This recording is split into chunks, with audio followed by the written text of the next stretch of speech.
Adrian, pakiusap. Huwag mo ko iwan dito. Ang lamig, ang baho. Hindi ko alam kung nasan ako. Nanginginig na sabi ni Luna habang nangangapa sa basang semento sa ilalim ng tulay. Dumadaan ang mga sasakyan sa itaas. Umaalingaw-ngaw ang tunog.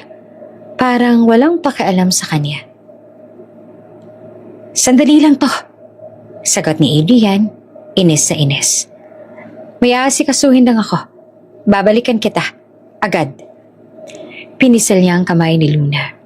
Hindi sa lambing, kundi para kumalas. Ilang segundo lang, narinig niya na ang pagsara ng pinto ng kotse at ang papalayong makina. Naiwan siyang mag-isa sa dilim. Sa pagbalik ni Adrian sa kondo, kasama na ang kabit. Biglang wala na siyang access sa kondo at sabay na nag-error ang dalawang bank accounts. Bago ka pa lang sa channel neto, ibang kwento ni Ate Jane, istorya mo, ikwento ko. Huwag kalimutang pindutin ang notification bell at subscribe button.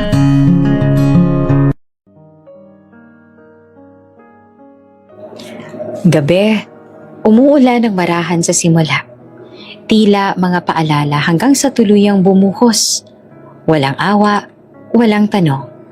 Huminto ang sasakyan sa ilalim ng isang lumang tulay. Amoy kalawang, ihi at putik ang hangin. May mga patak ng tubig na bumabagsak mula sa bitak ng semento. Tunog orasan sa katahimikan ng gabi. Adrian, nasan tayo? Mahinahong tanong ni Luna Valdez. Hawak ang pintuan ng kotse. Nanginginig ang kamay niya. Hindi dahil sa lamig lang, kundi sa pakiramdam na may mali. Hindi naman agad sumagot si Adrian Cortez. Bumuntong hininga lang siya at parang inip na inip. Bumukas ang pinto sa side ni Luna at hinawakan niya ito sa braso. Hindi marahas, pero malamig. Walang lambing, walang pag-aalaga. Dito ka muna, sabi niya ng diretso at walang emosyon. Babalikan kita. Napakunot ang noo ni Luna. Kahit hindi niya ito makita.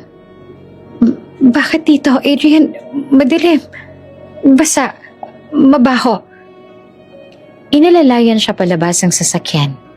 Ramdam ni Luna ang putik sa ilalim ng sapatos niya. Lumubog ang paa niya. Muntik na siyang matumba. Sandali lang to. Sagot ni Adrian na mabilis. May aasikasuhin lang ako. Adrian, nangingilid ang boses ni Luna. Huwag mo naman akong iwan dito, natatakot ako. Tumigil si Adrian.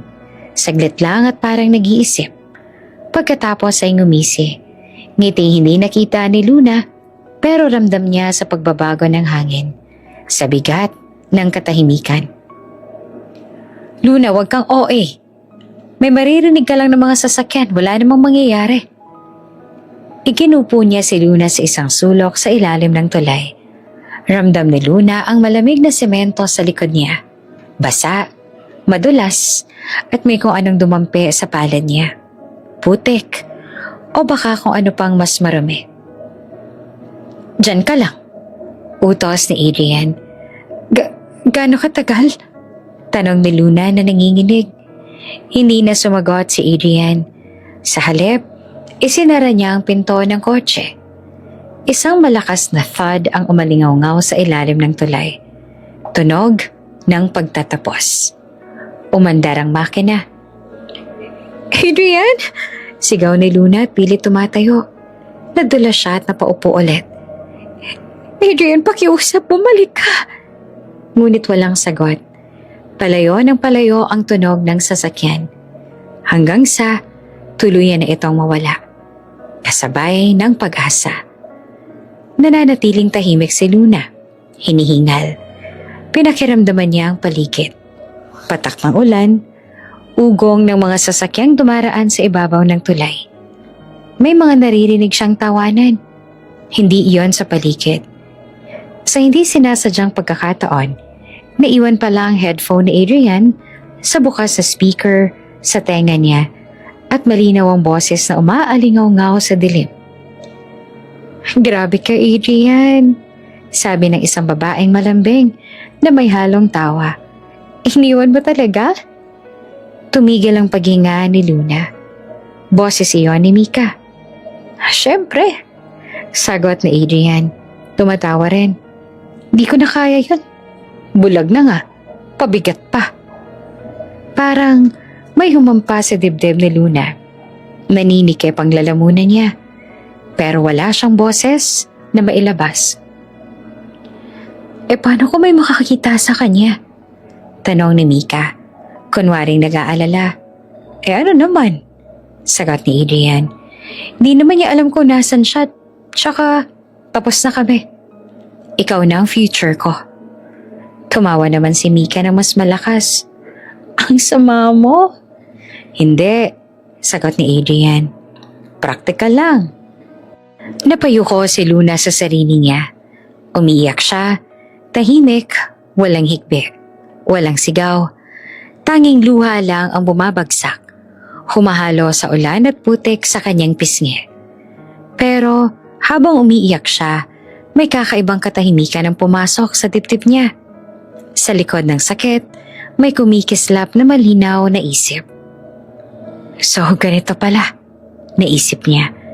Ganito ako iiwan. Hinaplos niya ang mukha niya. Pinunasan ng luha.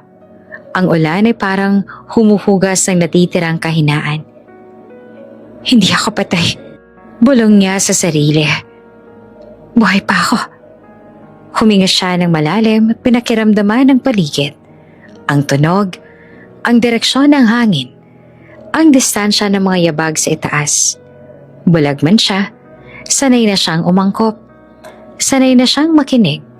At higit sa lahat, sanay na siyang magtanda. Adrian Cortez. Mahina ngunit matatag ang boses niya. Akala mo tapos na? Ngumiti siya at hindi masaya, kundi determinado. Simula pa lang to. Sa ilalim ng tulay, sa gitna ng ulan at dilim, iniwan si Luna bilang isang babaeng wasak. Ngunit sa parehong lugar na iyon, isinilang ang isang babaeng may plano. Nang tuluyang maglaho ang tunog ng sasakyan, may sandaling nanatiling nakaupo si Luna sa ilalim ng tulay. Nakapikit ang mga mata, nakasandal sa malamig na semento. Patuloy ang ulan, pero hindi na siya umiiyak. Parang may biglang pinatay na gripo sa loob niya. Huminga siya ng malalim, isang beses, dalawa, tatlo. Sa kanya iniangat ang ulo niya. Diretso ang likod. Tama na, bulong niya sa sarili. Inilabas niya ang cellphone mula sa bulsa ng jacket niya. Basa ang mga daliri niya pero sigurado ang galaw. Pinindot niya ang screen. Isang tunog ng click ang sumagot. Kasunod ay ang mahinang boses mula sa earpiece sa tenga niya. Recording saved. Bahagya namang ngumiti si Luna. Buong biyahe, mahina niyang sabi. Bawat salita, bawat tawa. Mula pala nang umalis sila ng bahay, naka-on na ang voice recorder. At hindi iyon aksidente. Hindi rin bigla ang desisyon. Matagal niya nang natutunan na kapag hindi mo nakikita ang mundo, kailangan mo itong pakinggan. At itabi ang ebidensya. GPS, nasan ako? Tanong niya na malinaw ang boses. You are currently under the northbound Aurora flyover. Sagot ng app. Malamig at eksakto. Tumango siya. Distance to nearest main road? Approximately 140 meters. Okay, bulong niya. Kaya ko to. May pumasok na mensahe. Isang maikiling buzz ang nagpaangat ng kilay niya. Hinawakan niya ang phone gamit ang screen reader voicer. Naka-standby na kami. Sabihin mo lang kung nakaalis na siya. From Attorney Reyes. Napangiti si Luna. Mas malinaw na ngayon. Hindi na iyon ngiting puno ng sakit, kundi ng kontrol. Mabilis siyang nag-type. Nakaalis na. Narinig ko mismo ang pag-amin niya. Hindi pa man siya tapos huminga, tumunog ulit ang phone. Okay, huwag kang gagalaw na mag-isa. Papunta ng tao ko. Attorney Reyes. Umiling si Luna. Late ka ng konti, sabi niya sa hangin. Pero ayos lang. Isinuot niyang mabuti ang earpiece, inayos ang jacket, at dahan-dahan siyang tumayo. Dumulas ang paa niya sa putik, pero agad naman siyang nakabawi. Nakapako ang isang kamay sa semento. Kabisado ang bigat ng katawan niya. Easy, bulong niya sa sarili. May mga yabag sa malayo. Mga lalaki, base sa tunog. May halong tawanan. May bote na tila gumulong. Huminto si Luna at hindi siya gumalaw. Hindi siya nagsalita. Isa sa mga lalaki ang napahinto. Pre, may tao yata. Nalamig ang hangin sa paligid niya. Miss? Tawag ng lalaki na may kaba pero hindi bastos. Okay ka lang ba? Huminga si Luna ng malalim at saka nagsalita. Mahinahon at malinaw. Nadalas lang po ako. May hinihintay lang. Nagkatinginan ng mga lalaki. Gabi na. Alam ko, sagot niya. Pero may parating naman na para sunduin ako. May ilang segundo ang katahimikan. Pagkatapos ay umatras sa mga yabag. Sige po, ingat na lang kayo. Salamat po, sagot ni Luna. At nang tuluyang mawala ang mga tunog, saka lang siya muling gumalaw. Dahan-dahan siyang naglakad papunta sa direksyong tinutukoy ng GPS. Hakbang-hakbang, walang pagmamadali, walang takot. Habang naglalakad ay bumulong siya. Parang kausap ang isang multo. Akala mo kasi, Adrian, dahil bulag ako, nawala ako nakikita. Huminto siya sandali. Pinakikinggan ang ugong ng mga sasakyan sa itaas. Hindi mo alam kung gaano karaming beses kitang narinig na magsinungaling. Kung gaano karaming gabi kitang narinig kausap ang ibang babae. Naalala niya ang mga tawag na biglang binababa. Ang mga pabangong hindi kanya. Ang pagod na paliwanag na paulit-ulit. Pero hindi kailanman pareho. Pinili kong manahimik. Bulong niya. Hindi dahil tanga ako, kundi dahil naghintay ako ng tamang oras. Tumigil ang GPS. You have arrived at your destination. May narinig siyang pamilyar na boses. Luna? Napalingon siya. Kuya Ben? Lumapit ang lalaki at amoy kotse at kape. Pasensya na. Traffic. Okay lang. Salamat sa pagdating. Sagot ni Luna. Grabe ang ulan.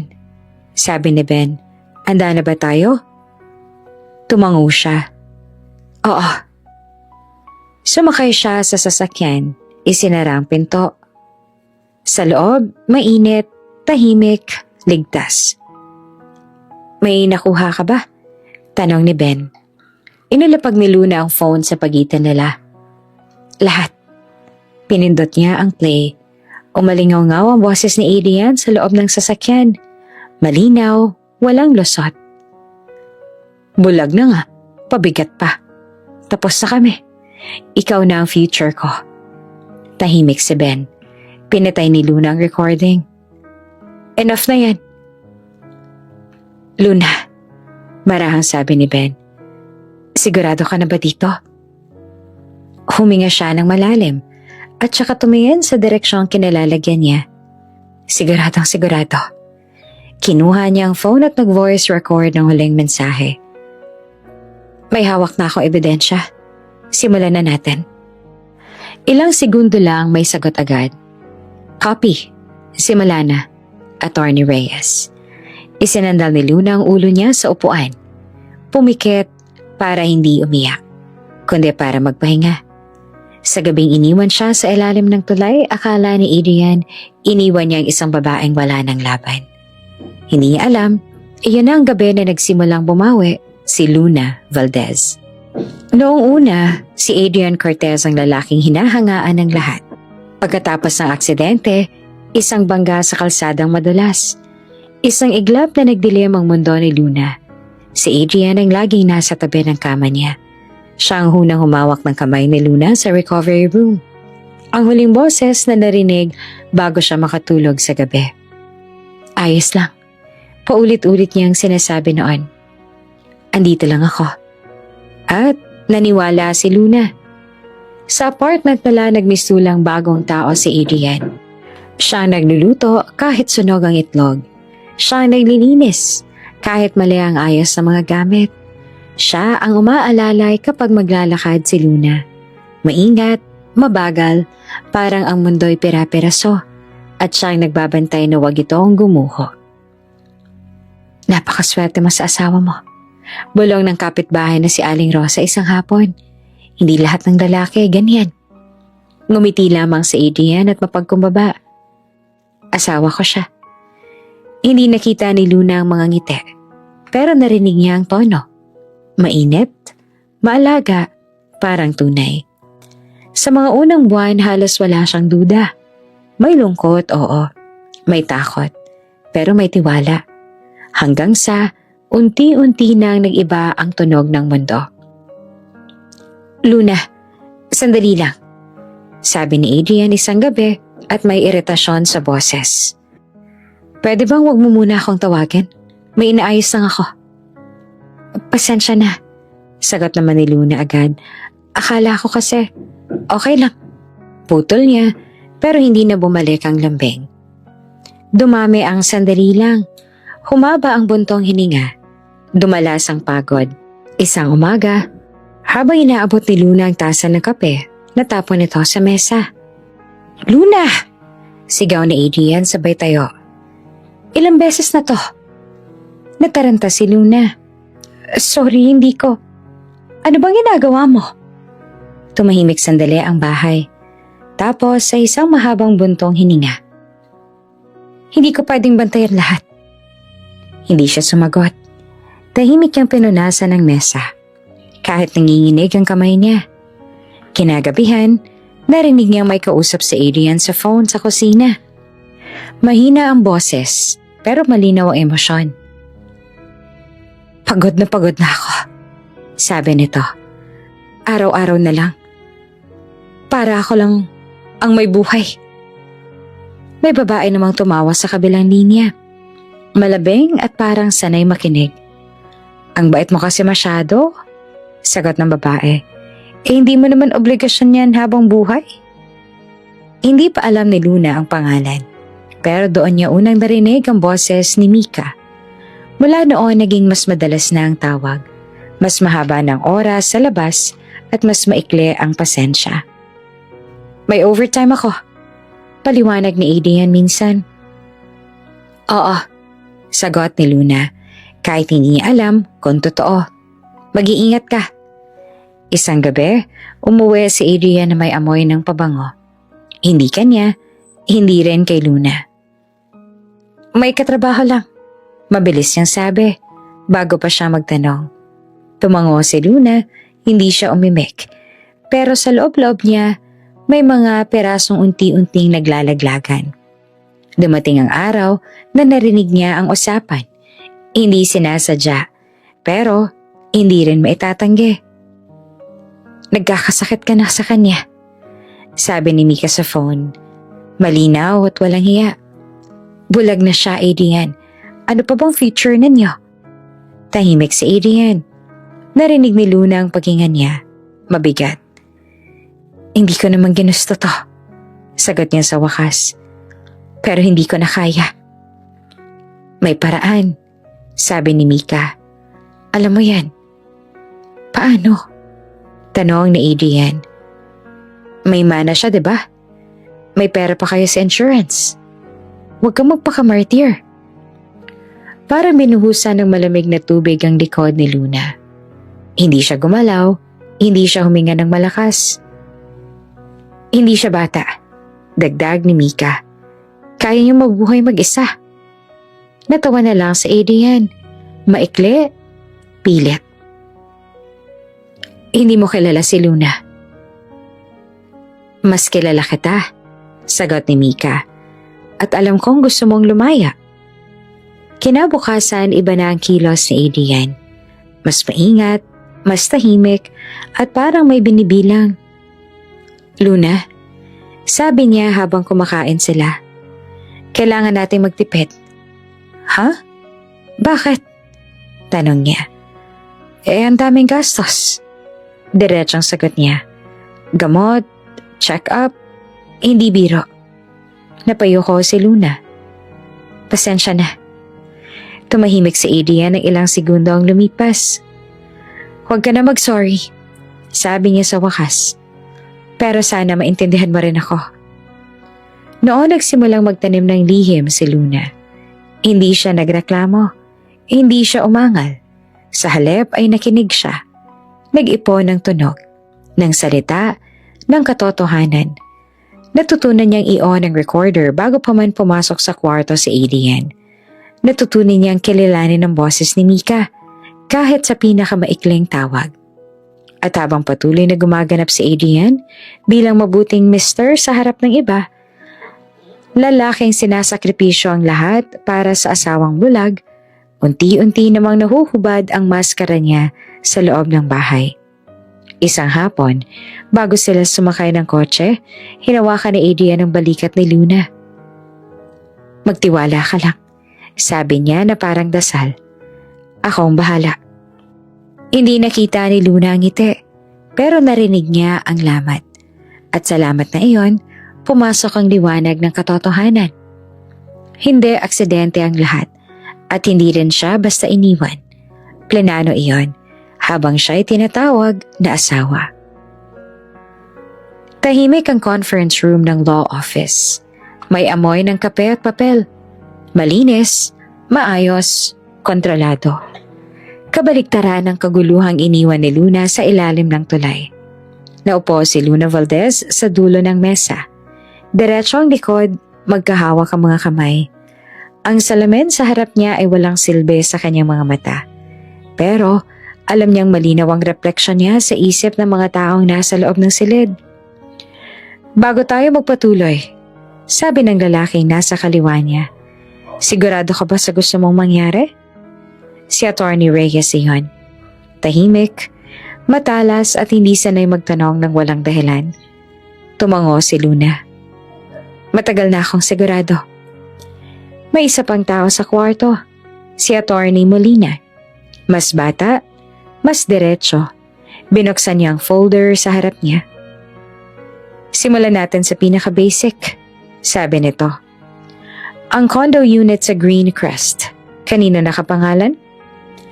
Kayo nang magsabi, sagot ni Luna na kalmado. Napangiti si Attorney Molina, parang may hawak na landas.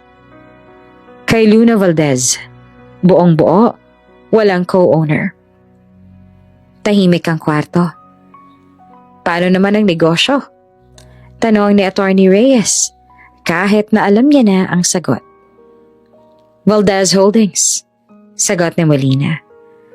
Sole proprietorship. Si Adrian Cortez ay authorized signatory lamang. Bagyang tumaas ang kilay ni Attorney Reyes. So, technically, wala siyang kahit isang ari-arian. Dugtong pa ni Luna. Ni piso, kung tutuusin. May sandaling katahimikan, parang hinihintay ng hangin ang susunod na salita. Hindi niya alam. Dagdag ni Luna, diretso. At hindi niya kailanman nalaman. Bumalik ang alaala, mga taon bago ang aksidente. Noon malinaw pa ang mata ni Luna. Nakaupo siya sa parehong mesa. Mas bata, mas tahimik, pero may kakaibang tala sa tingin. Sigurado ka ba? Tanong ni Attorney Reyes noon. Hindi ito karaniwan sa mag-asawa. Sigurado, sagot niya. Mahal ko ang asawa ko, pero mahal ko rin ang sarili ko.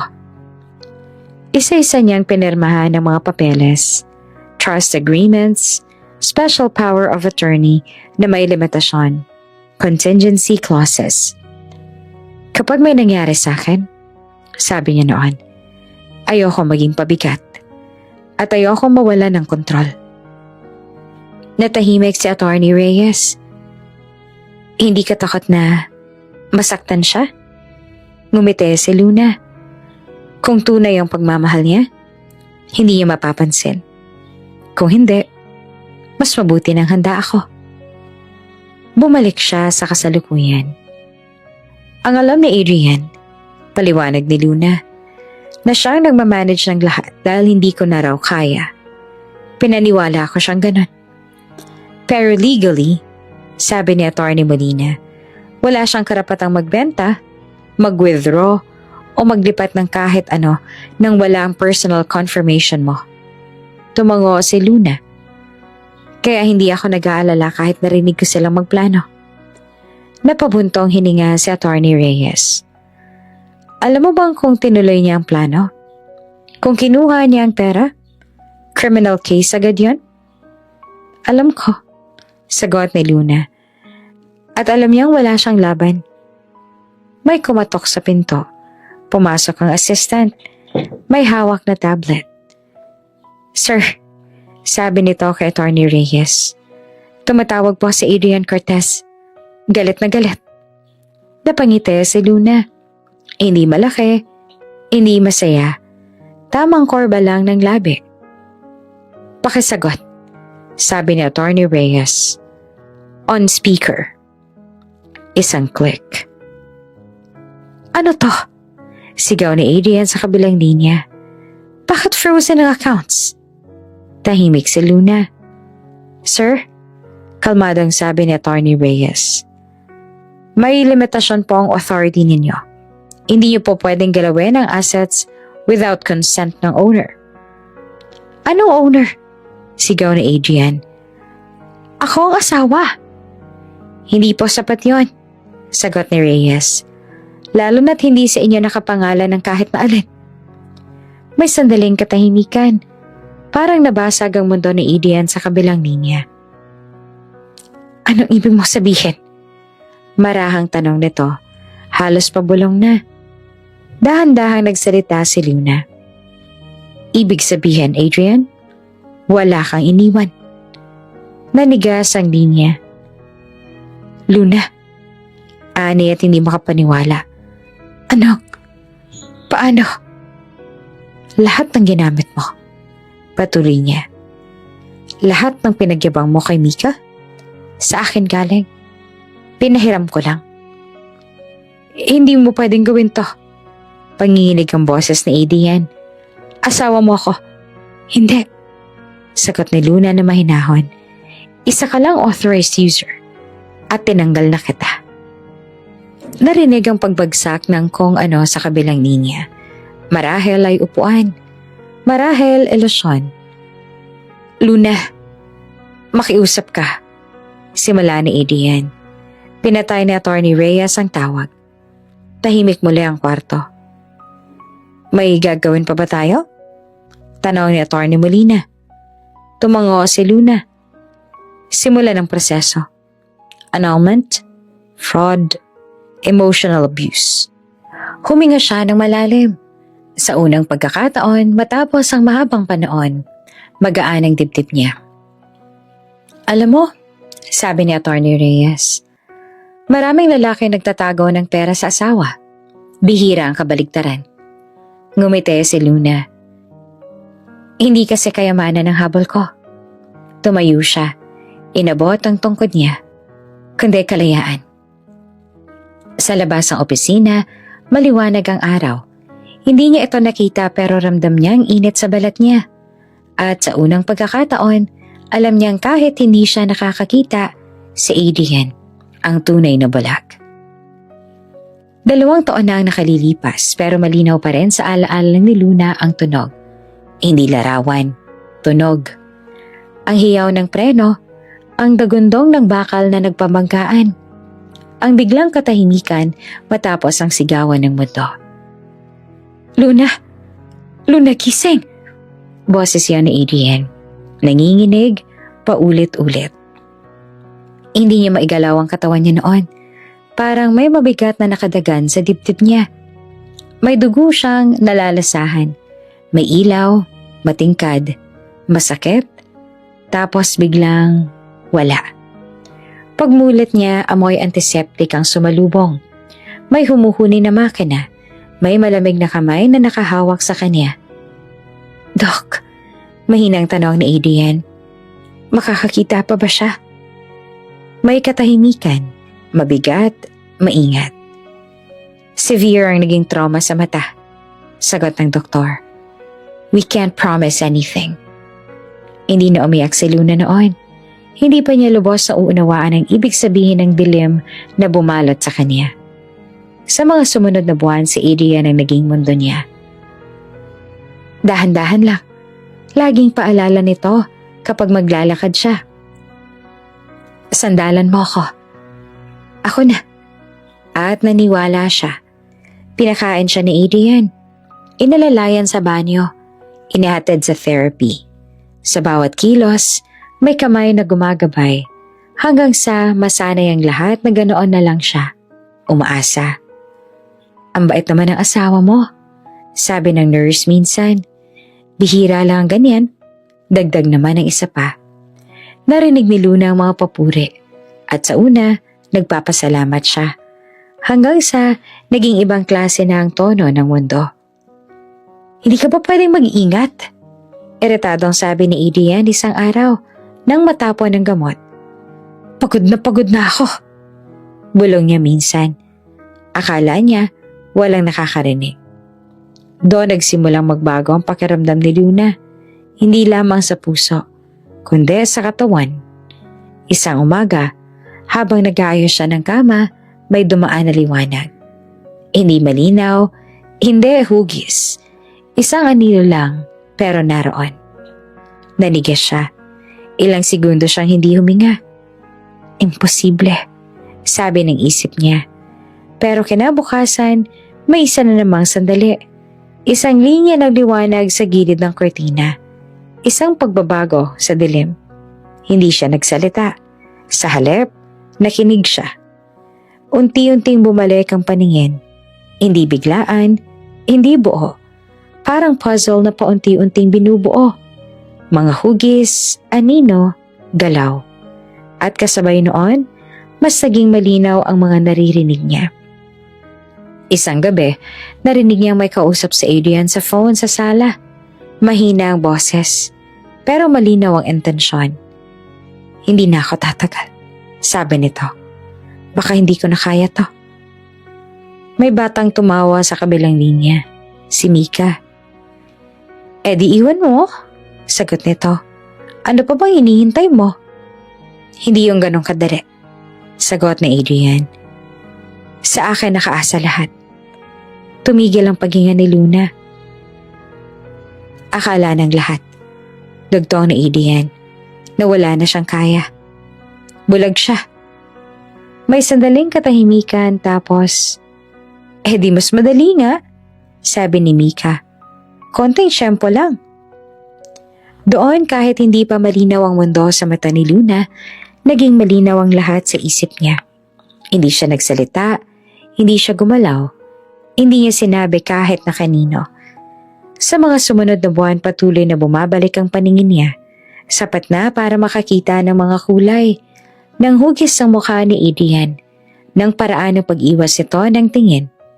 Nakita niya kung paano nag-iba ang ngiti nito kapag may hawak na phone, kung paanong nagiging malambing kapag may nakatingin, at malamig kapag silang dalawa lang. At nakita rin niya ang pagkakataon. Isang gabi, habang inaakalang tulog siya ay narinig niyang muli ang usapan. Sa ilalim ng tulay, sabi ni Adrian. Sigurado ka?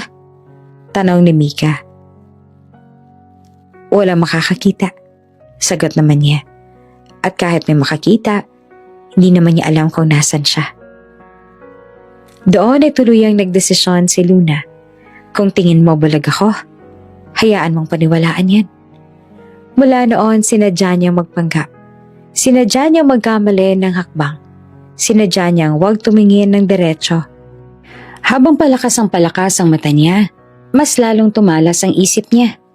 Kaya noong gabing iyon, ang gabing iniwan siya sa ilalim ng tulay, alam niya na ang galaw ng paligid.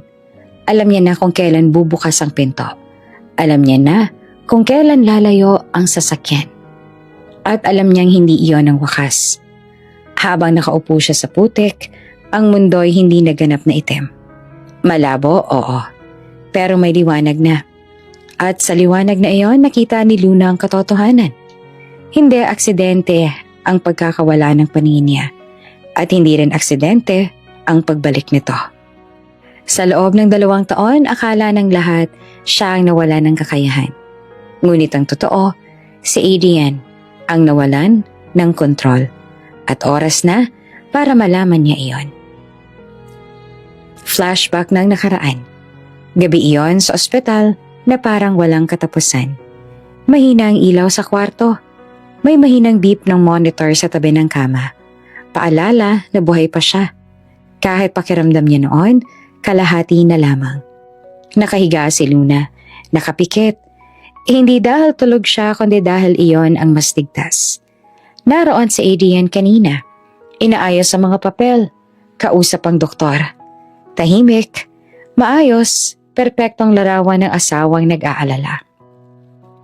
Nang umalis ang nurse, akala ni Luna tapos na ang gabi.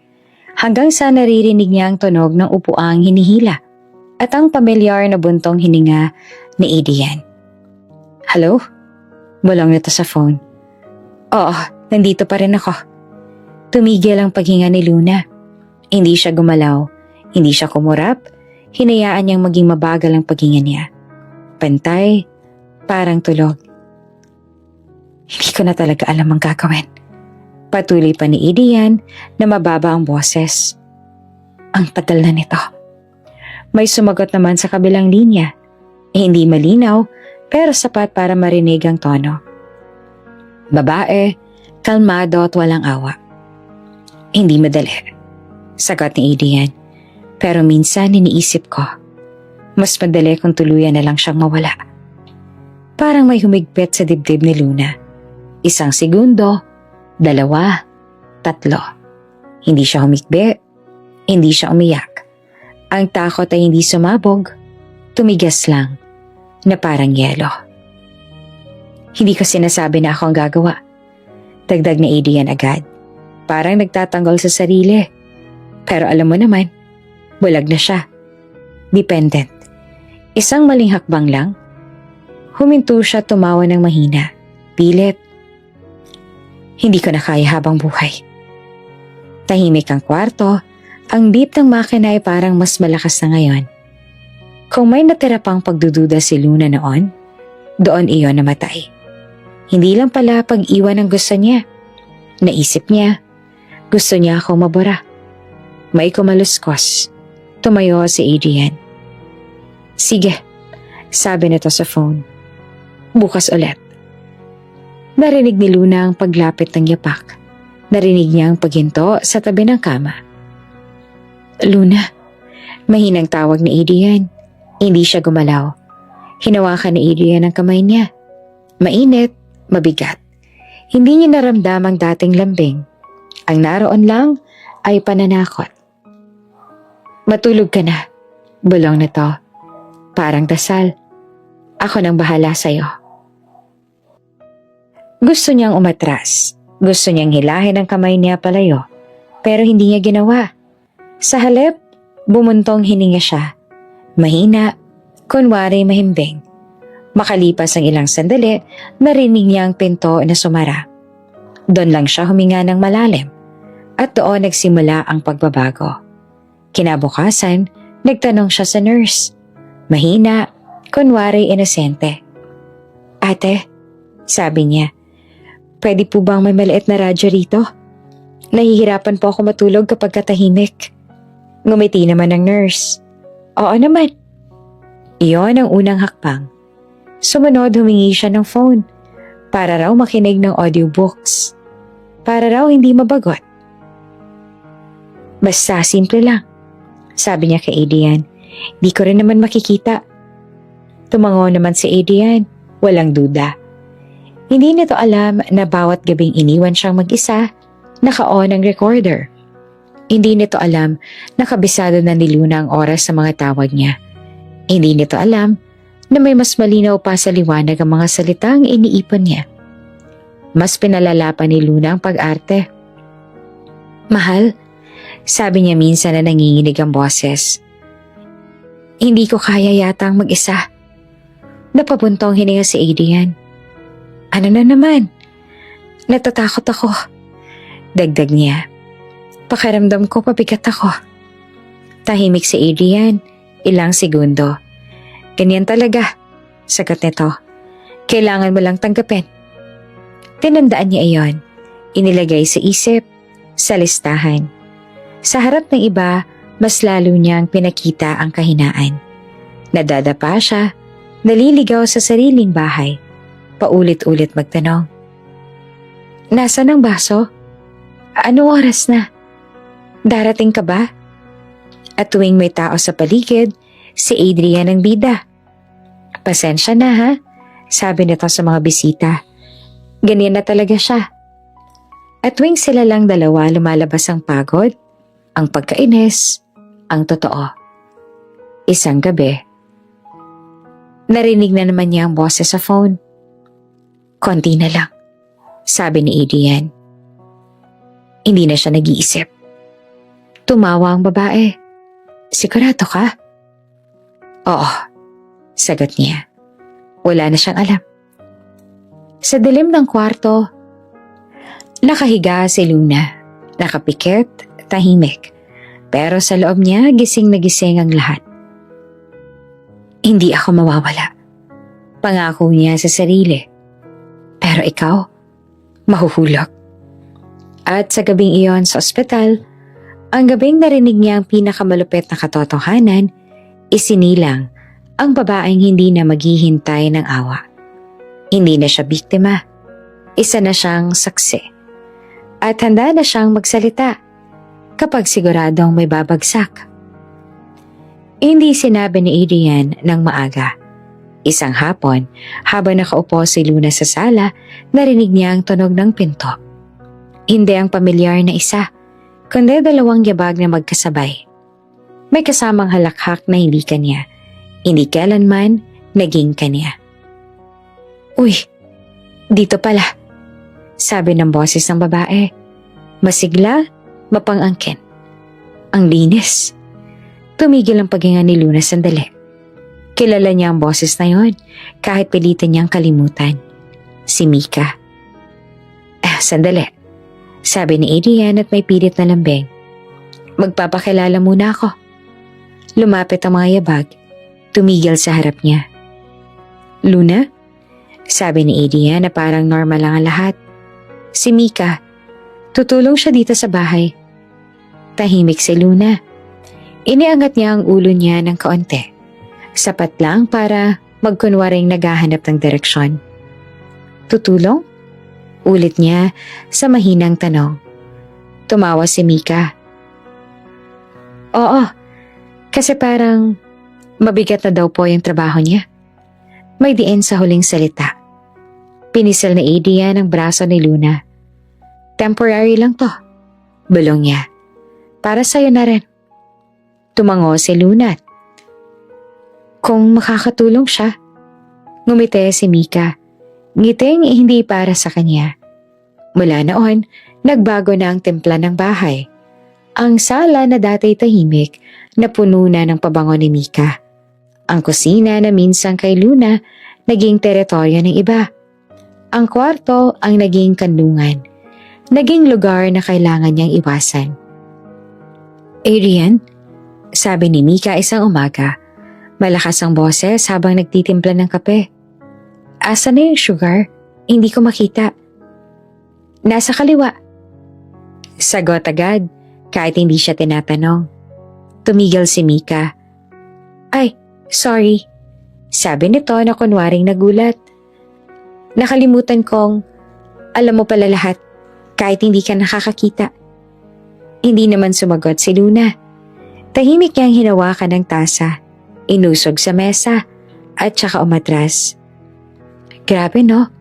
Bulong ni Mika kay Adrian. Hindi malang naghinay-hinay. Ang hirap siguro maging ganito. Narinig ni Luna ang buntong hininga ni Adrian. Mika. Ano? Putol niya. Totoo naman na. Sa mga sumunod na araw, mas naging lantad ang pagmamaliit. "Uy, ingat," sabi ni Mika minsan. Tinapik ang sahig ng takong. "Baka madapa ka. Mahal ang sahig na to." "Alam ko," sagot ni Luna na kalmado. "Oo nga pala." Dagdag naman ni Mika na nakangisi. "Hindi mo pala makikita kung mahal o hindi." Tumawa si Adrian. Mahina, pilit. Hindi siya sinaway. At doon lang lalong tumibay ang loob ni Luna. Sa bawat pang-iinsulto, mas tumitindi ang katahimikan niya. Sa bawat tawanan, mas sumahaba ang listahan sa isip niya.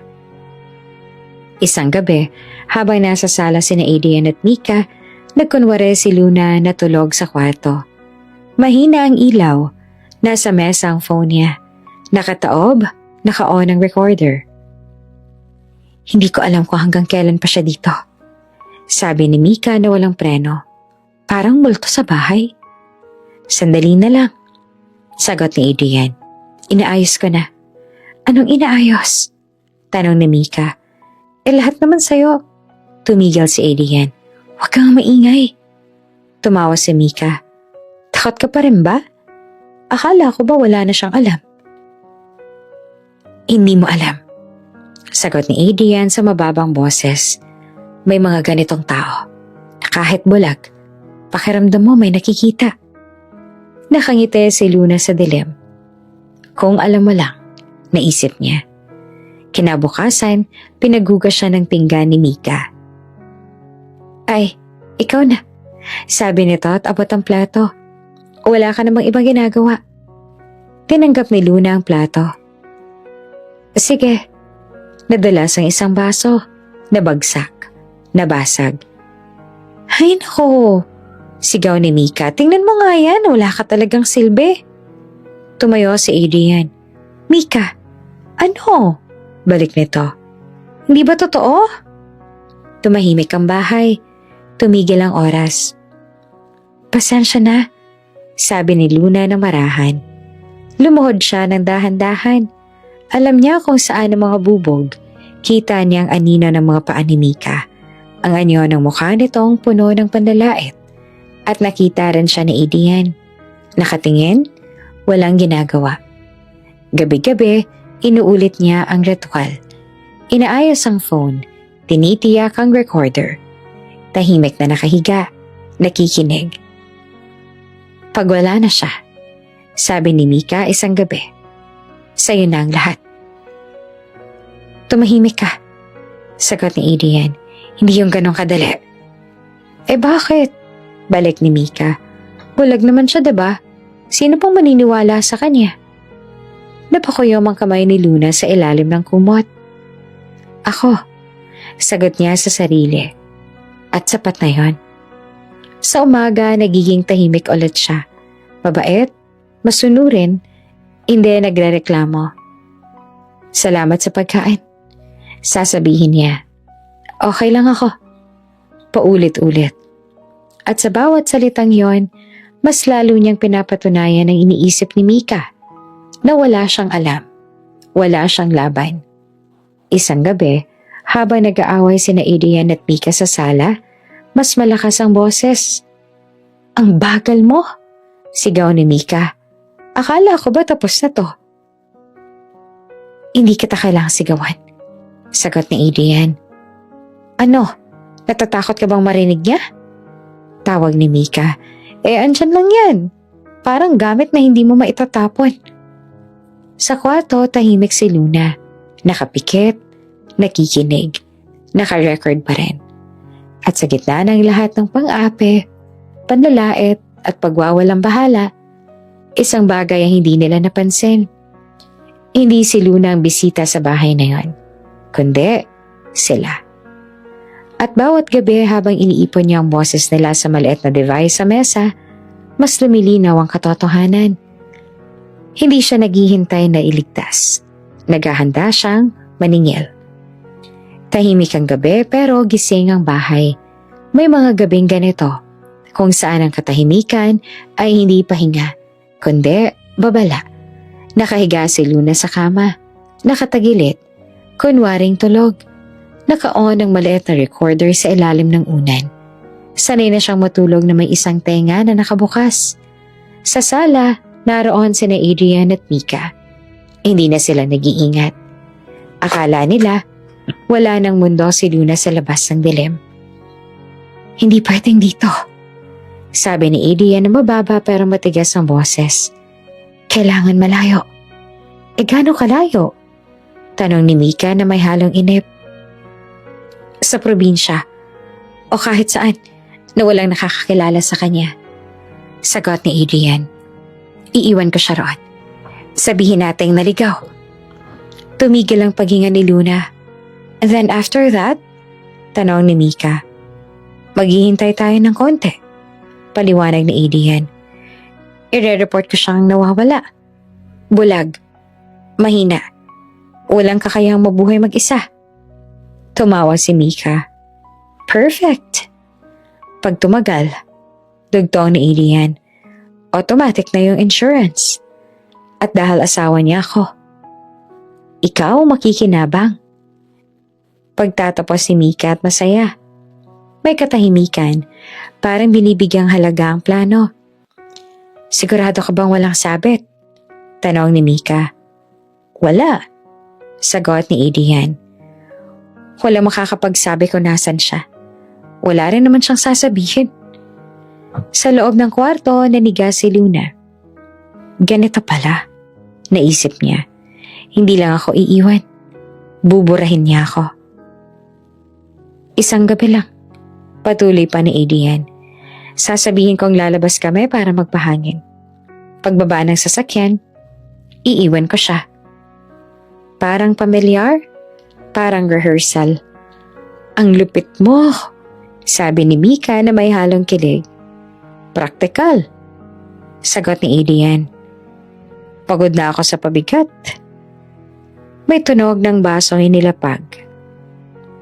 May halakhak. May katahimikan ulit. At sa katahimikan yon, may isang bagay na tuluyang namatay kay Luna. Takot. Hindi siya umiyak, hindi siya gumalaw. Hinayaan niyang pumasok sa loob ang bawat salita. Bawat detalye, parang kontrat ang pinipirmahan ng mga kalaban niya. Ilang minuto ang lumipas bago bumalik si Adrian sa kwarto. Narinig ni Luna ang paghiga nito sa tabi niya. Ramdam niya ang bigat ng katawan. Ang hininga nitong parang wala lang. Mahal, bulong ni Adrian na kunwaring maingat. Hindi siya sumagot. Pagod ka siguro. Matulog ka na. Hinawakan nito ang kamay niya na mahigpit. Parang paalala kung sino raw ang may kontrol. Sa loob-loob ni Luna, may isang pangalan ng umusbong. Attorney Reyes. Kinabukasan, hinintay niyang makaalis na Adrian at Mika. Tahimik ang kondo. Amoy pabango ni Mika ang hangin. Nakakasuya, nakakagalit. Isinara ni Luna ang pinto ng kwarto. Umupo sa kama, kinuha ang phone. Matagal niyang hindi ginagamit ang contract na yon, pero hindi niya ito binura. Tinawagan niya. Hello? Boses ang lalaki sa kabilang linya. May pagod, may gulat. Attorney Reyes, sabi ni Luna na mahinahon pero diretso. Si Luna to. May katahimikan. Miss Luna? Parang hindi siya makapaniwala. Kamusta po kayo? Huminga siya ng malalim. May kailangan ako. At ikaw lang ay naisip ko. Kung ano man po yun, utang na loob ko po yan. Sagot niya agad. Bumalik naman sa alaala ni Luna ang ilang taon na ang nakalipas. Isang batang lalaking scholar. Tahimik, matalino. Siya ang tumulong sa tuition, sa libro, sa pagkakataon. May plano ang asawa ko, sabi ni Luna ngayon. At gusto niya akong mawala. Nadigas ang linya. Miss Luna, dahan-dahang sabi ni Reyes. Nasaan po kayo ngayon? Sa bahay, sagot niya. Pero hindi na ako ligtas. Tama po ang ginawa ninyo na tumawag, sagot ni Reyes. May ebidensya po ba kayo? Ngumiti si Luna. Mahina, pero buo. Marami. Tawagan niyo po ako agad kapag... Hindi. Putol ni Luna. Makinig ka muna. At isa-isa niyang kinuwento ang narinig niya. Ang plano, ang mga salita, ang eksaktong detalye. Walang paligoy-ligoy, walang emosyon. Parang nagbabasa ng ulat. Tahimik si Rhea sa buong kwento. Miss Luna, sabi niya sa huli. Kriminal to. Attempted. Alam ko, sagot ni Luna. Kaya kailangan ko ng tamang tiyempo. Anong ibig niyo sabihin? Ipapakita ako sa kanya na wala siyang hinala. Paliwanag niya. Hahayaan mo siyang ituloy ang plano. Delikado yan. Mariing sabi ni Reyes. Mas delikado kung mauuna siya. Sagot ni Luna. Kailangan ko ng saksi, proteksyon at papeles. May mahabang katahimikan. Kasama mo ako, sabi ni Reyes sa wakas. Hanggang dulo. Napapikit si Luna. Hindi dahil sa takot, kundi sa ginhawa. Salamat, sabi niya. Hindi mo to kailangang bayaran. Hindi po, sagot ni Reyes.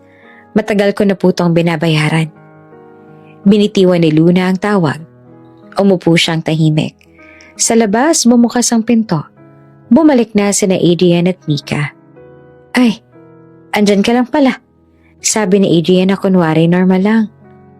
Bihis ka mahal, lalabas tayo mamaya. Oo, sagot naman ni Luna na mahina. Ikaw ang bahala. Ngumiti sa Adrian, ngiting puno ng plano. Hindi niya alam na ang planong iyon ay may saksi na. At sa sandaling iyon, habang inaakala niyang hawak niya ang lahat, si Luna ay may hawak ng wakas. Sa kasalukuyan ay umuulan pa rin. Mas malakas na ngayon. Parang sinasadya ng langit na burahin ng bakas ng isang kasalanan. Sa ilalim ng tulay nakaupo si Luna. Nakasandal sa semento. Basa ang laylayan ng pantalon at nangingitim ang putik sa palad. Tahimik ang mukha niya. Hindi na nanginginig. Hindi na umiiyak. Tapos na ang bahagi na yon. May narinig siyang mahinang ugong. Hindi ng sasakyang dumaraan sa itaas, kundi ng isang makinang papalapit. Mabagal, maingat, huminto siya sa tamang distansya. Isang pinto ang bumukas. Sumunod ang mga yabag. Marami, mabigat, organisado. Luna, tawag ng boses sa pamilyar. Tumayo siya ng dahan-dahan. Andito ako. Lumapit si Mang Ben at Attorney Reyes. Naririnig niya ang paghinga nito. May kaba, may ginhawa lamang sa Diyos. Sabi nito, okay ka ba? Okay, sagot ni Luna. Mas okay kesa akala niya. May isa pang boses, lalaki, seryoso. Ma'am, pulis po, ligtas na po kayo. Tumango si Luna. Salamat. Isang lakad naman ang ipinatong sa balikat niya. Mabigat, parang yakap na hindi humihingi ng kapalit. May sugat ka ba? Tanong ni Reyes. Wala, nadulas lang kanina. Sagot niya. Handa na ba kayo?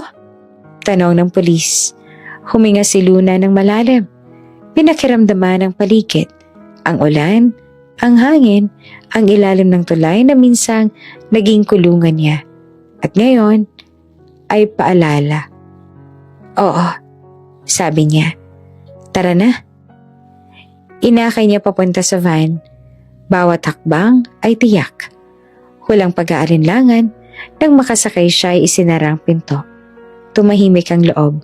May ilaw, may upuan, may amoy ng leather at kape. Umupo si Luna. Isinandal ang ulo. Hindi siya pumikit. Na-record mo ba ang huling bahagi? Tanong ni Reyes. Marahang boses. Tumango siya. Buong biyahe, buong pag-amin, buong pag-iwan. May maikling katahimikan. Hindi ka natakot? Tunong ng pulis na nasa harap. Natakot? Sagot ni Luna na tapat. Pero hindi ako nalito. Tumunog ang phone ni Reyes. Isang maikling buzz, pero sapat para magpabago ng hangin sa loob ng van. Kinuha niya ang phone, binasa. Tumigil ang hininga niya sandali. Ano? Tanong ni Luna. Tiningnan siya ni Reyes. May ngiting pigil. May bigat ng responsibilidad. Na-trigger ng emergency asset protection. Bahagyang umangat ang kilay ni Luna. Ibig sabihin, lahat ng accounts, paliwanag ni Reyes. Naka-freeze na. Kondo, negosyo, investments. Wala na siyang mahahawakan. Automatic. Huminga si Luna. Mahaba, malalim. Good. On time. May isa pang buzz, isa pang mensahe. May attempt siyang mag-withdraw. Dagdag na Reyes. Denied. Napangiti si Luna. Hindi malaki, hindi palabas. Isang ngiting para lang sa sarili. Ganyan siya, sabi niya. Laging nauuna ang kamay kesa isip. Sa labas patuloy ang ulan. Sa loob, gumagaan ang hangin. May warrant na, sabi ng pulis. On the way na rin ang team sa kondo. Tahimik si Luna. Inisip niya ang oras. Ang eksaktong sandaling papasok ang mga pulis. Ang itsura ng mukha ni Adrian kapag nalaman niyang hindi na gumagana ang mundo na parang akala niya. May gusto ka bang sabihin bago tayo umalis dito? Tanong ni Reyes. Umiling si Luna. Wala na. Sigurado ka? Oo, sagot niya. Sinabi ko na lahat sa recorder. Umandar ang van, unti-unting lumayo sa ilalim ng tulay. Sa bintana, dumaan ang mga ilaw, malabo, nanginginig, parang alaala. Tahimik ang biyahe at walang kailangang punuin na salita. Ilang minuto pa, tumunog ulit ang phone ni Reyes. Mas mabilis na ngayon, mas sunod-sunod. Miss Luna, sabi niya na seryoso pero kalmado. May confirmation na. Arrested na si Adrian Cortez. Isang segundo lang lumipas, 2. Okay, sagot ni Luna. Hindi ako magugulat. Putol niya na mahinahon. Matagal na siyang nahuli. Ngayon lang naging opisyal. Sa likod ng van, may maliit na salamin. Hindi niya nakita ang refleksyon niya, pero ramdam niya ang sarili niya. Buo, tuwid, hindi na nakasandal sa kahit na kanino. Alam mo, sabi ni Reyes, maraming taong iniisip na ang kayamanan ay pera. Tumango si Luna. Alam ko. Pero ikaw, ang tunay na kayamanan, dugtong ni Luna, ay ang kakayahang umalis kapag kakailangan. Tumigil ang van sa isang ilaw. Saglit na huminto ang mundo. Sa isip ni Luna, bumalik ang tunog ng preno at 2 taon na ang nakalipas. Ang bangga, ang dilim, ang boses ni Adrian na kunwari nagmamalasakit. At ngayon, ibang tunog ang naroon. Isang click, isang confirmation, isang wakas na hindi niya hinintay, kundi inihanda. Umandar ulit ang van. Sa ilalim ng tulay, iniwan ang putik, ang ulan, ang kasinungalingan. At habang palayo sila, alam ni Luna ang isang bagay na hindi na kailangang makita para paniwalaan. Hindi na siya babalik doon kahit na kailan. Samantala sa kondo, masaya ang gabi para kina Adrian at Mika. Basa pa ang kalsada mula sa ulan, pero parang wala nang masisigla pa sa loob ng kotse. Nakabukas ang stereo, may hinalang na parang background music ng bagong simula. Sa wakas, sabi ni Mika habang inaalis ang seatbelt. Tapos na ang problema mo. Ngumisi si Adrian, may halong pagod at ginhawa. Hindi na problema. Tapos na yon. Bumaba sila sa parking ng kondo na para bang pag-aari na nila ang buong lugar. Mayabang sa lakad ni Adrian. Hawak ang susi ng kotse na parang tropeo. Si Mika naman diretso sa elevator. Nagsiselfie pa habang nag-aayos ng buhok. Pagdating sa floor nila, unang humarap si Adrian sa pinto. Pinindot niya ang digital lock. Isang beep, walang nangyari. Napakunot ang noon niya. Pinindot ulit. Mas padiin.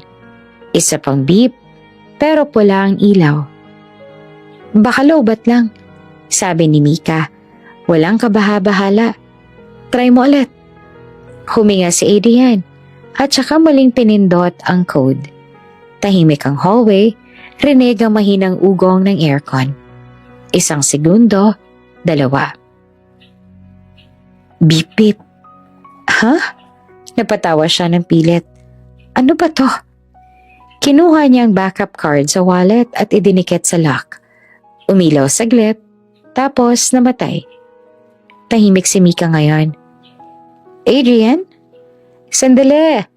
Sagot niya na mas mabilis na ang galaw. Sinubukan niya ulit at ibang anggulo. Parang magic na biglang gagana kung sapat ang tiyaga. Ngunit hindi bumukas ang pinto. May dumaan na kapitbahay. Napatingin, bahagyang umiti. Tapos ay mabilis na pumasok sa sariling unit. Ramdam ni Adrian ang init sa batok niya. Bakit ayaw? Tanong ni Mika, may inis na. Hindi ba ikaw ang may-ari nito? Authorized ako. Sagot niya na medyo iritado. Baka nagka-glitch lang. Kinuha niya ang phone at tumawag sa admin. Habang nag-ring, napatingin siya sa pinto. Parang biglang naging estranghero ang sariling bahay. Good evening, admin office. Sagot sa kabilang linya. Hi, Unit 23B. Ayaw magbukas ng digital lock namin. Sabi ni Adrian, pilit na kalbado. Baka may system issue? May maikling katahimikan. Narinig ang pag-type. Sir? Sagot ng admin. Maingat ang tono. Ano po ulit ang pangalan ninyo? Adrian Cortez. Muling katahimikan. Mas mahaba ngayon. Sir? Sabi ng admin na mas formal. Hindi na po kayo listed bilang authorized resident ng unit. Parang may humila ng hangin sa dibdib ni Adrian. Ano? Effective tonight po. Na-revoke na ang access ninyo. Nakapangalan po ang unit kay Miss Luna Valdez. Nanlaki ang mata ni Mika. Ano raw? Imposible. Mabilis sa sagot ni Adrian sa telepono. May mali kayo. Ako ang... Sir, putol ng admin. May official notice po kami galing sa legal counsel ng unit owner. Hindi na po kayo pwedeng pumasok. Parang bumigat ang hallway. Humigpit ang hawak ni Adrian sa phone. Nasaan ang gamit namin? May instruction po na i-secure muna ang unit. Coordinate na lang po kayo sa legal representative na Ms. Valdez. Napatigil siya. Legal ano? Good evening po. Sabi ng admin bago binaba ang tawag. Tahimik. Si Mika ang unang nagsalita. Anong ibig sabihin nun? Hindi agad sumagot si Adrian. Nakatingin lang siya sa pinto. Sa lock na kanina lang, akala niya ay susi ng bagong buhay. Baka panakot lang, sabi niya. Pero wala nang kumpiyansa.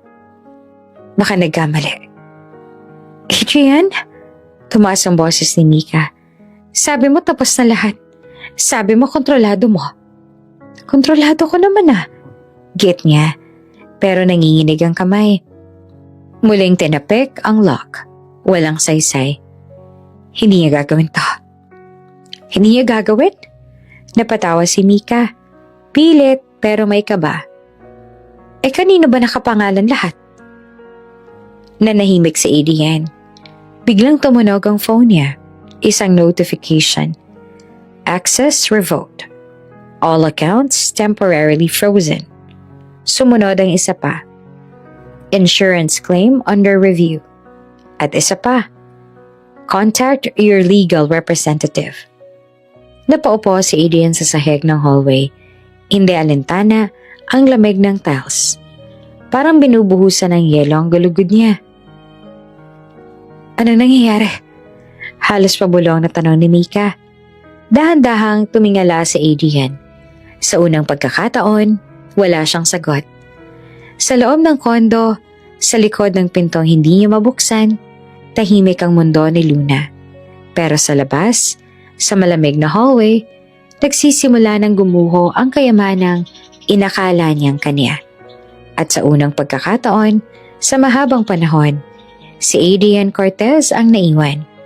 Walang access, walang control, at walang masasandalan. Maingay ang lobby ng kondo. Hindi dahil sa tao, kundi dahil sa tensyon. Tahimik ang mga ilaw. Malamig ang marmol sa ilalim ng paa. Pero parang kumukulo ang hangin sa pagitan ni na Adrian at Mika. Sinasabi ko sa'yo, Adrian. Singhal ni Mika. Nakahalukip-kip. Dapat hindi tayo umalis agad. Dapat sinigurado mo muna. Tumahimik ka nga muna. Putol niya at halatang tigil ang galit. Nag-iisip ako. Naglalakad siya pabalik-balik. Hawak ang phone. Paulit-ulit na chine-check ang notifications. Parang magbabagong realidad kapag sapat ang titig. Wala. Nilapitan niya yung ATM sa gilid ng lobby at parang may huling sinag ng pag-asa. Isinalpak niya ang card. Mabilis mag-type ng PIN. Processing. Sandali lang yon. 1 segundo ng katahimikan. Card decline. Naglaki ang mga mata niya. Ano? Pinindot niya ulit. Mas pidiin. Parang kasalanan ng makina. Card decline. Anong ginagawa mo? Tanong ni Mika na lumapit na. May glitch lang. Sagot niya. Pero basag na ang boses. Hindi pwedeng. Inilabas ng ATM ang card. Mabagal, parang nananadya. Huminga siya ng malalim at binuksan ang mobile banking app. Lumitaw ang logo. Tapos isang pulang screen. Account temporarily locked. Napamura siya sa ilalim ng hininga. Hindi pwede to. Adrian? Nanginginig ang boses ni Mika ngayon. Sabi mo may pera ka. Sabi mo ligtas tayo. May pera ako. Giit niya. Siya mismo hindi na sigurado. May access ako. Tumunog ang phone niya. Isang email. Binuksan niya kaagad. Subject, Account Security Notice. Body, all accounts under your access have been frozen under the instruction of the primary owner. Please coordinate with a legal representative for further concerns. Parang may humampas sa dibdib niya. Mabigat, diretso. Primary owner? Ulit ni Mika. Binabasa ang mukha niya. Ano yun? Hindi naman agad nakasagot si Adrian. Napaupo siya sa sofa sa lobby. Hawak ang phone na parang biglang naging patunay ng lahat ng kasinungalingan niya. Luna, pabulong niya ang sabi. Ano? Napataas ang boses ni Mika. Anong kinalaman niya? Akala ko ba wala na siya? Napatawa siya ng maikli, mapait. Akala ko rin. Biglang tumunog ang phone ni Mika. Notification sa isang shopping app. Tinap niya. Declined? Nanlaki ang mata niya. Kahit yung card ko? Tumayo si Adrian. Mabilis. Bigay mo nga. Sinubukan niya. Isa pa. 2. Parehong sagot. Hindi to totoo. Bulong ni Mika. Nangingilid ang luha. Adrian, anong ginawa mo? Hindi ako. Sagot niya agad. Siya to. Si Luna? Tumaas ang tono ni Mika. Bulag yun. Paano niya? Bulag siya. Putol ni Adrian. Biglang galit. Pero hindi pala tanga. Tumahimik si Mika. Parang doon lang pumasok ang bigat ng sitwasyon. Lahat. Sabi ni Adrian na mabagal. Parang binibilig ang sugat. Kondo. Accounts. Negosyo. Lahat nakapangalan sa kanya. Akala ko ba ikaw ang may hawak? Singhal ni Mika.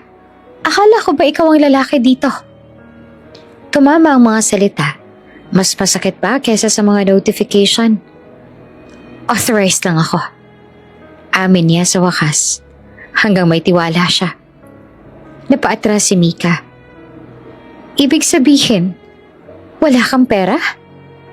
Hindi siya sumagot. Sapat na ang katahimikan. May dumaan na guard, nagmamasid. May mga matang nakatingin na. Parang biglang naging palabas ang kahihiyan nila. Ano ngayon? Tanong ni Mika. Malamig na. Saan tayo pupunta? Tumingin si Adrian sa paligid. Sa lobby na dati pamilyar, ngayon ay parang banyaga.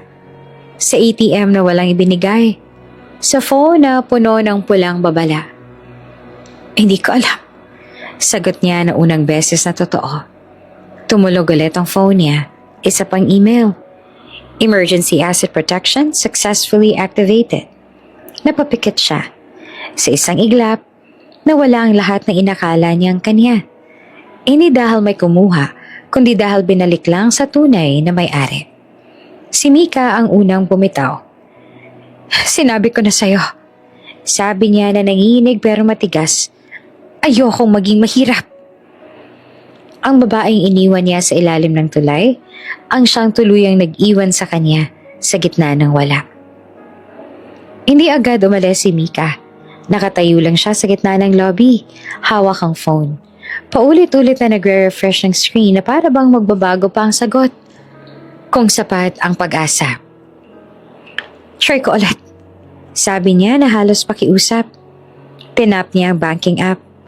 Muling lumabas ang parehong mensahe. Decline. Tumawa siya. Hindi masaya, hindi rin galit. Isang tunog ng gulat at pagkabigo.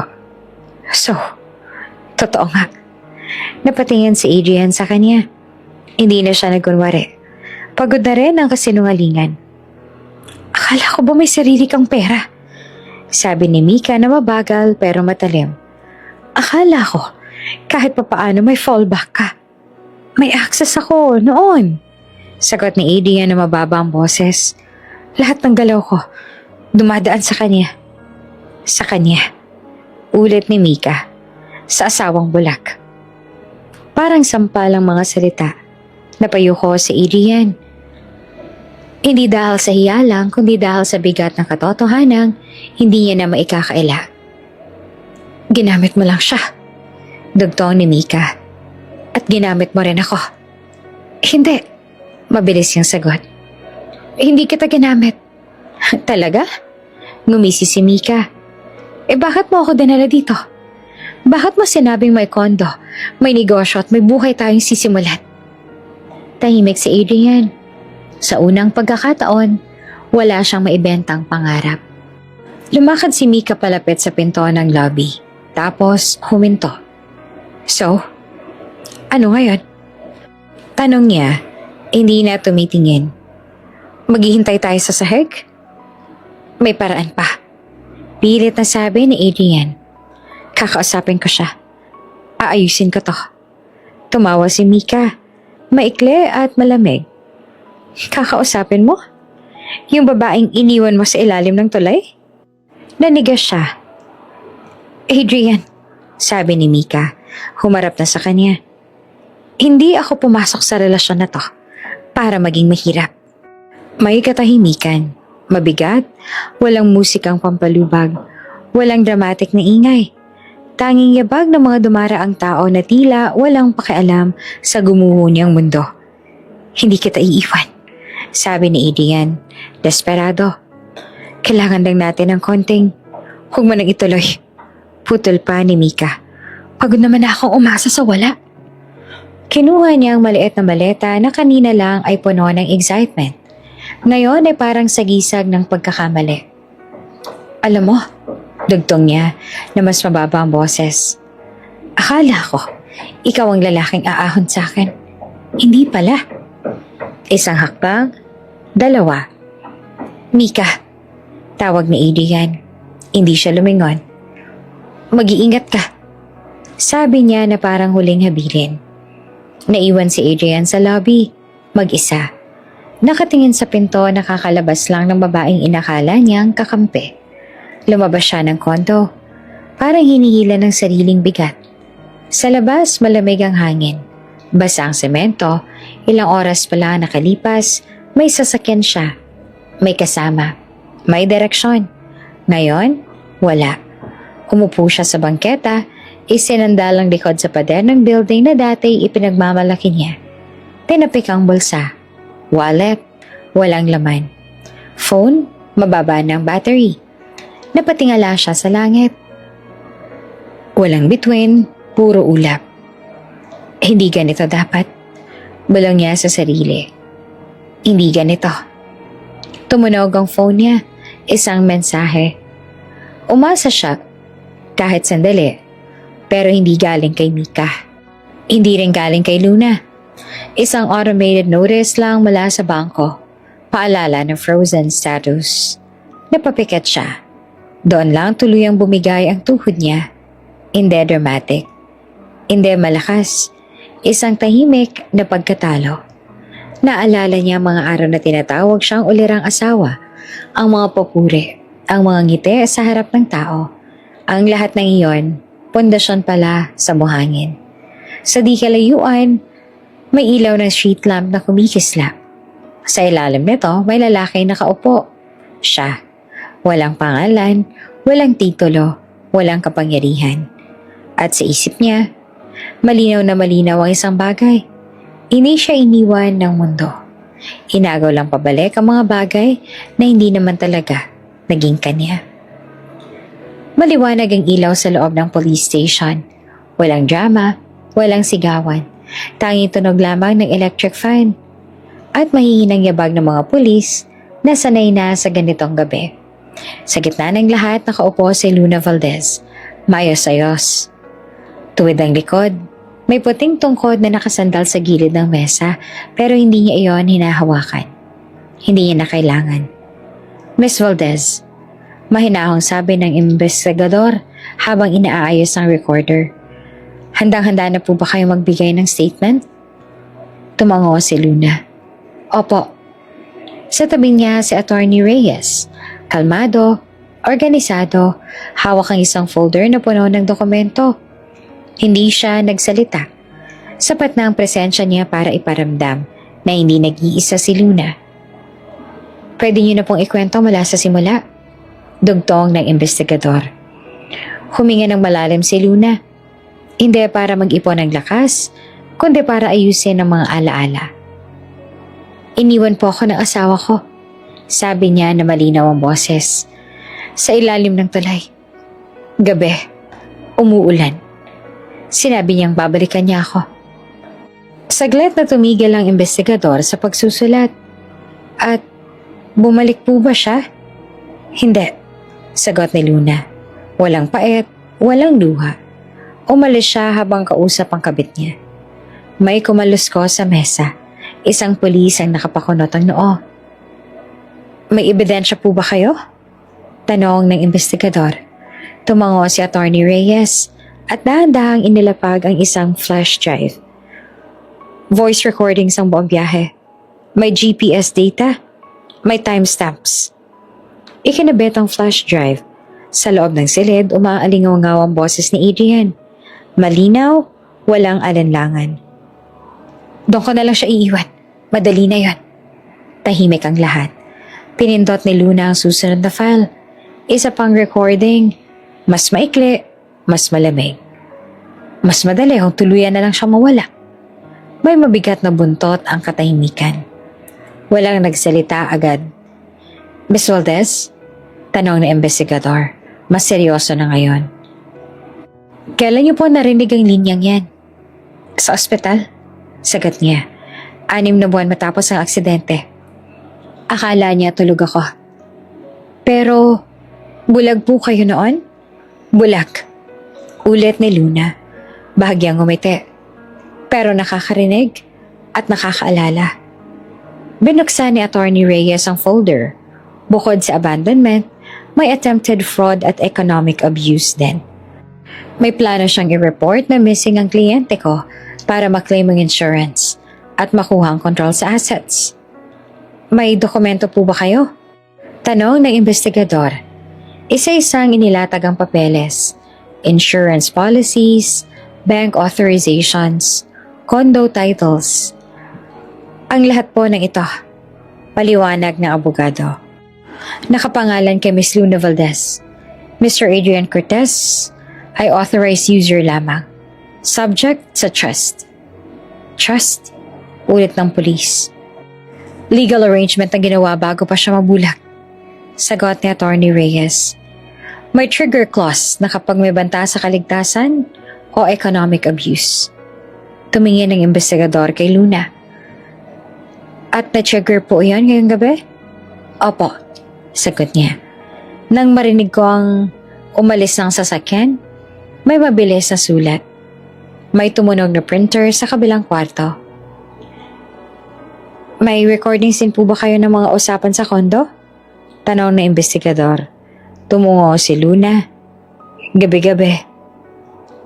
Isa pang audio ang pinatutugnog. Boses naman ni Mika. Mapanlait, malamig. Bulag ka na nga. Pabigat ka pa. Kasunod naman ang boses ni Adrian. Tahimik at pumapayag. May kumunot ang kamao ng isang pulis. Sapat na po ang ebidensya.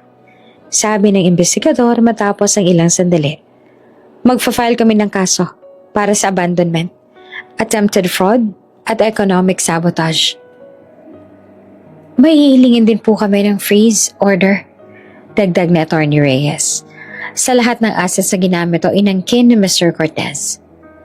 Tumango ang investigador. Ipoproseso po namin agad yan.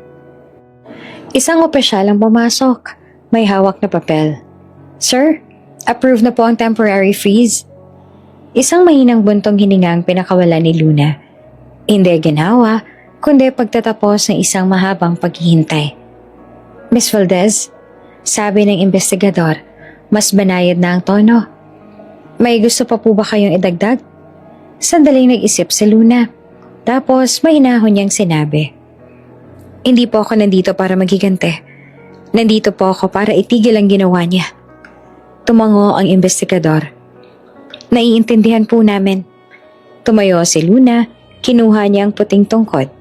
Ngayon, simbolo na lang na hindi sandigan. Sa labas ng interrogation room, maliwanag ang hallway. May mga taong naglalakad. May mga kasong isinalaysay. Pero para kay Luna, malinaw ang mundo. Lumapit si Attorney Reyes. Maayos ang takbo. Matibay ang kaso. Salamat, aniya. Hindi lang sa ngayon, kundi maging sa noon. Ngumiti ang abogado. Utang ko yan. Sa paglabas nila ng estasyon, huminto si Luna sandali. Hindi para makinig, kundi para magpasya. Sa unang pagkakataon matapos ang mahabang dilim, hindi siya umaasa sa awa. Umaasa siya sa batas. At sa gabing yon, habang pinipirmahan ng mga papeles at inipit sa folder ang katotohanan, tuluyan nang nabaligtad ang kwento. Hindi na ang babaeng iniwan ang humahabol. Ang iniwan, siya ngayon ang hinahabol ng hustisya. Tahimik ang isang sulok ng presinto. Hindi na interrogation room. Isang simpleng waiting area lang na may mahabang upuan at malamlam na ilaw. Amoy disinfectant at kape. Doon ay pinaupo si Adrian Cortez. Nakayuko, gusot ang damit. Namumugto ang mga mata. Wala nang dating tikas. Wala na ang boses sa sanay mag-utos. Nang bumukas ang pinto, napalingon siya. Si Luna. Hindi siya tinulungang pumasok. Hindi siya inakay. Walang humahawak sa braso niya. Diretso lang ang lakad. Kalmado. May kumpiyansa. Tumigil siya sa harap ni Adrian. Isang hakbang pagitan. Luna. Pause ang boses ni Adrian. Tumayo siya agad. Muntik pang matalisod. Salamat. Salamat at pumayag ka makita ako. Hindi naman sumagot si Luna. Tinititigan lang niya ito. Tahimik, matagal.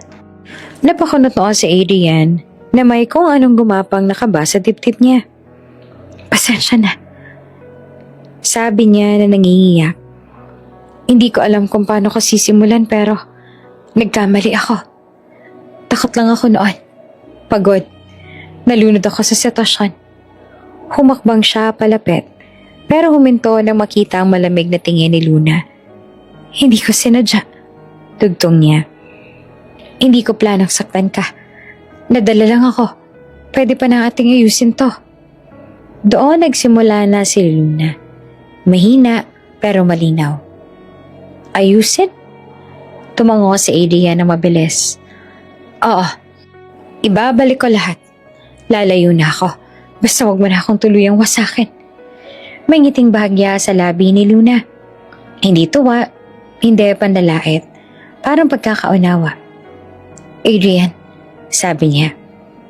Ilang beses mo akong tinanong noon kung okay lang ba ako. Napapikit siya sandali. Oo, araw-araw. At ilang beses mo ako iniwang mag-isa sa dilim. Dugtong niya, diretso ang tingin. Hindi lamang sa ilalim ng tulay. Sa loob ng bahay. Sa buong buhay na mag-asawa tayo. Napalunok si Adrian. Hindi ko sinasadya. Alam mo, putol ni Luna. Yan ang laging sinasabi ng mga taong may kasalanan eh. Naluha si Adrian. Mahal kita noon. Naniniwala ako. Sagot ni Luna. Pero hindi sapat yung noon. Kapag ngayon ay puno ng plano para mawala ako. Napatigil siya. Hindi ko. Tama na. Sabi ni Luna at banayad pero matigas. Hindi ako nandito para makipagtalo. Dahan-dahan, umangat ang tingin ni Adrian. At doon niya napansin. Ang mga mata ni Luna hindi na nakatuon sa kawalan. Hindi na lumulutang. Nakatitig, diretso, eksakto sa kanya. Nanigas siya. Luna, bulong niya. Nakikita mo ako.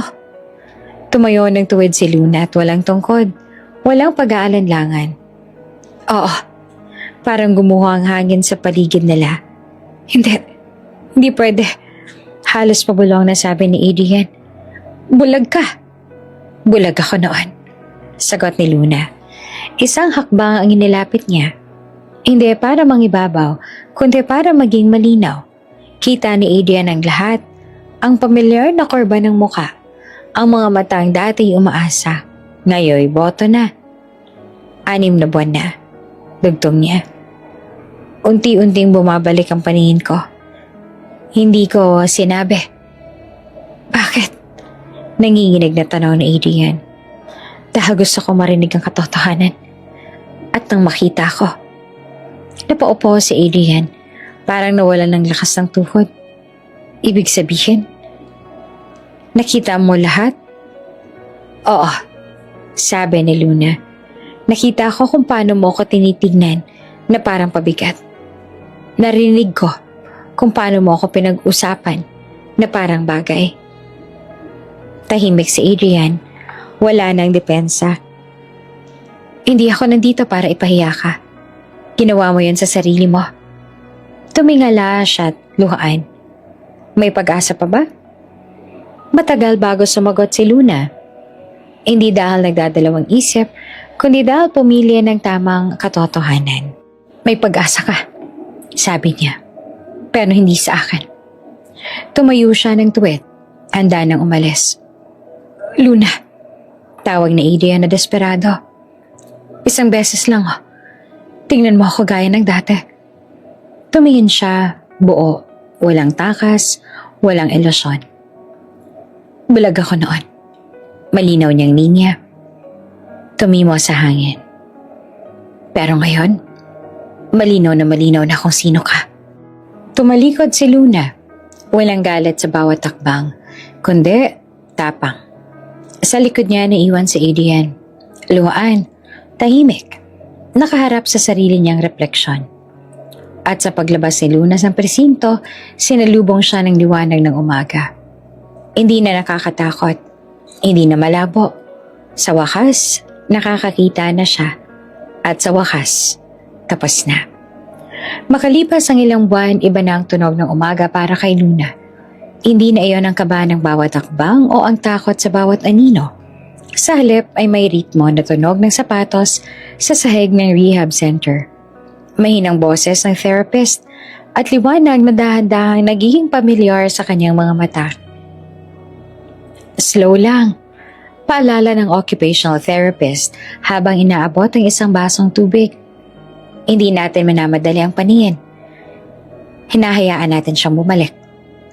Tumango si Luna, ngumiti. Sanay na ako maghintay. Mas malinaw na ngayon ang mundo. Hindi pa perpekto, may mga linya pa ring malabo. May liwanag na masyadong matalas.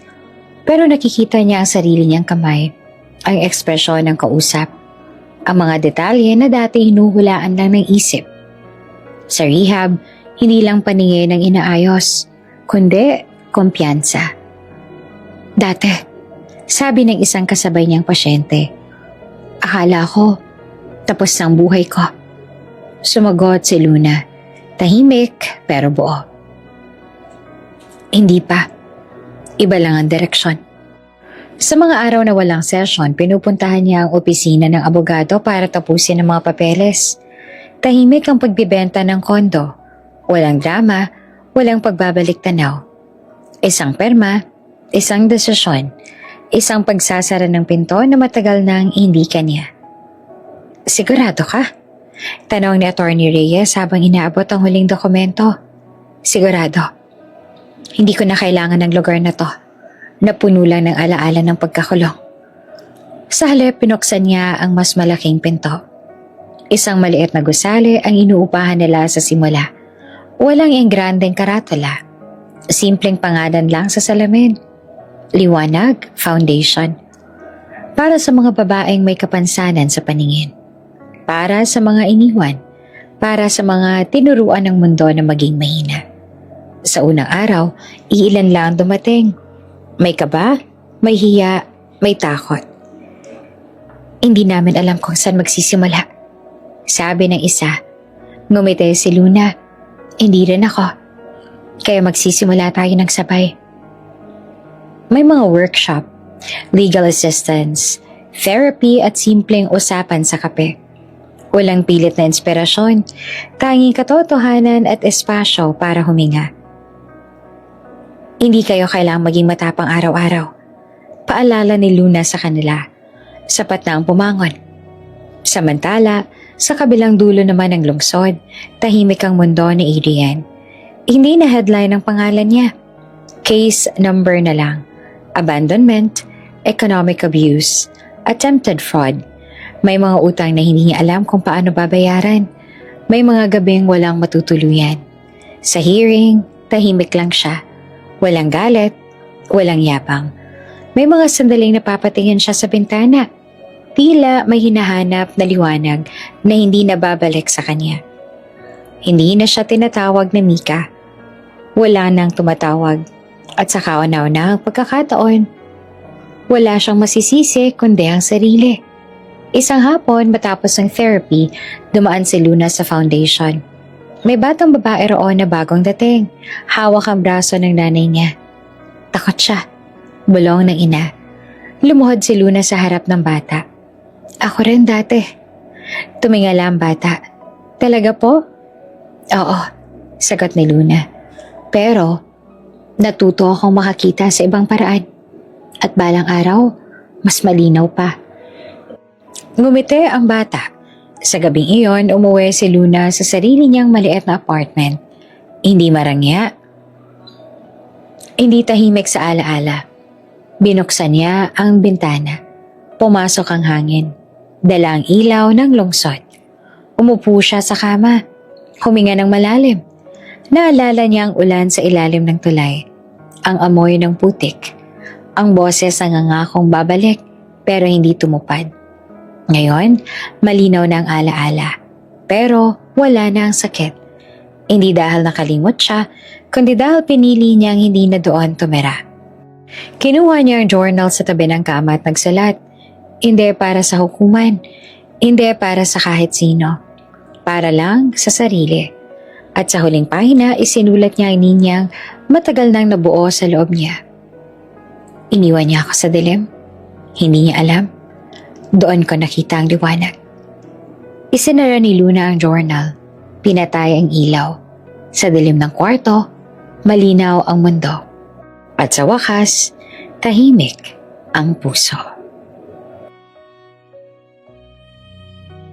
Bago ka pa lang sa channel neto, ibang kwento ni Ate Jane, istorya mo, ikwento ko. Huwag kalimutang pindutin ang notification bell at subscribe button. Adrian, pakiusap. Huwag mo ko iwan dito.